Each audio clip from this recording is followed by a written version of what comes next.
One of the things you see with people all the time is that maybe they're trying to stumble forward towards their ideal, as poorly defined as it might be, but then they're afraid, right? They're afraid about what they might encounter, and that stops them, because fear does stop people. It freezes you like a prey animal, and so people move ahead, but then they get afraid, and then they stop moving ahead.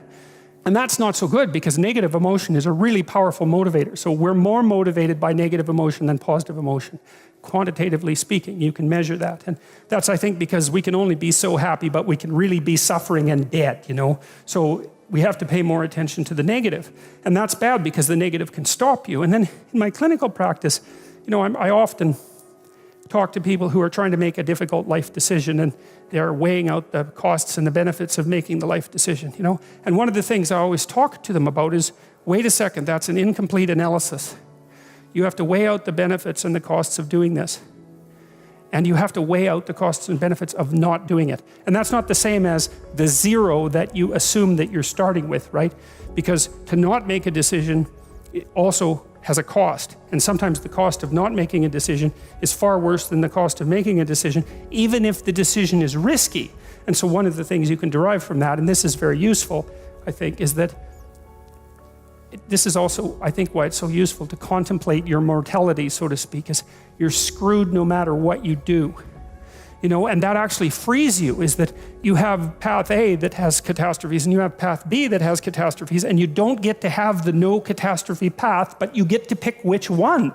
And that's really something, because if you know that there's terrible risk associated with everything that you do and don't do, then you can afford to take some risks, because you're not, you know, and this is all within the arc metaphor. I'm still making the case that despite the fact that your life is essentially catastrophic, you can make a covenant with the highest ideal, and that will take you through it the best way possible. I'm still making that case. So then you think, okay, well, I'm trying to make this decision. I'm going to go try to do something difficult, and isn't that terrifying? And then you think, yeah, but wait a minute. What's really terrifying is not doing it. And then you think about the cost of not doing it. So in the future authoring program, we have people do this little meditative exercise, which is, okay, just think about your insufficiencies by your own definition, right? The way that you don't do what you know you should do.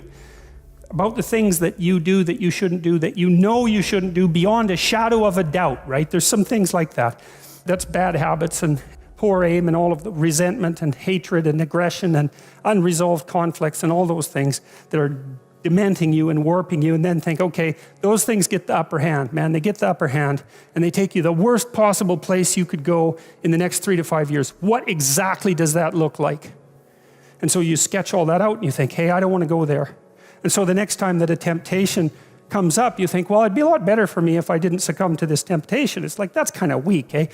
You'd look a little better if you didn't eat like a cheesecake a day or something like that. You know, that's something, but it's not the same as, I'm going to have diabetes and I'm going to lose my damn leg in 5 years if I don't get my eating under control. That's motivating. And so then the temptation comes along and you think, oh, how about no? Seriously, how about no? Not just because a higher good would be obtained if I avoided it, but because a terrible catastrophe would be averted if I didn't. And so, well, so you want to get your fear behind you, right? You want to get it behind you where it's pushing you forward instead of in front of you where it's stopping you. And you get your fear behind you pushing you forward by actually thinking through the consequences of not putting your life together. And the least of those is that you waste it and suffer, right? Because you're going to suffer anyways, man. So you waste it and suffer. That's a bad deal. Because maybe if you're going to suffer, you could at least do something noble and glorious and upright and powerful and honorable and admirable and helpful and difficult. You know, that's just so much better, and maybe that's good enough so that you think, hey, you know, little suffering, it's basically worth it. At least it's a way forward, you know? At least it's a way forward.